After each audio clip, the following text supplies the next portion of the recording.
We begin with Chip at the crime scene, America's oldest Navy base. It is just over a mile from the U.S. Capitol. Chip, good morning.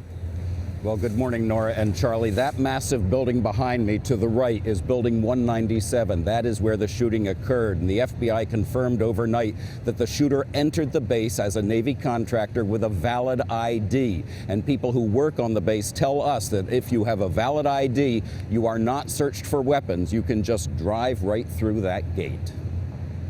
Overnight, police, FBI, and ATF agents searched this hotel just minutes from the site of the Navy Yard massacre. It's believed that the suspect, Alexis, stayed here in the days before the deadly shootings. At a late-night press conference, D.C. Police Chief Kathy Lanier confirmed that Alexis acted alone. We do now feel comfortable that we have the single and sole person responsible for the loss of life inside of the base today. That came after more than 12 hours of a neighborhood on lockdown while police worked to confirm that there was no second shooter.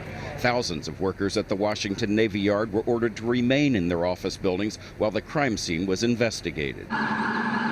The tragedy began to unfold just before 8:30 Monday morning with reports that a man had opened fire inside the heavily secured Washington Navy Yard, building number 197, a workplace for nearly 3,000.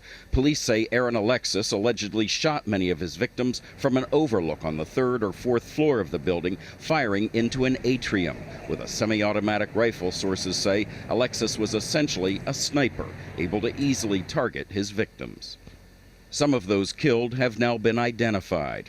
50-year-old Frank Kohler, 46-year-old Kenneth Bernard Proctor, 59-year-old Michael Arnold, 53-year-old Sylvia Frazier, 62-year-old Kathy Gard, 73-year-old John Roger Johnson, and 61-year-old Vishnu Pandit. Those who survived, like Todd Brundage, had to run for their lives. People were shoving, people were falling down. After we came outside, people were climbing the wall, trying to get out over the wall, to get out of the spaces.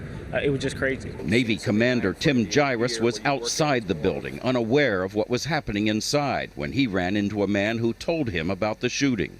And I said, well, that's news to me, and that was about the extent of our conversation, and I heard 2 shots. And he got hit. President Obama, who was briefed on the shooting throughout the day, ordered flags at government buildings to be flown at half-staff for the remainder of the week. As we learn more about the courageous Americans who died today, their lives, their families, their patriotism, we will honor their service to the nation. Charlie and Nora, the Navy Yard is open this morning only to essential personnel, and you can bet that security will be a lot tighter today than it was yesterday morning. Chip, thanks.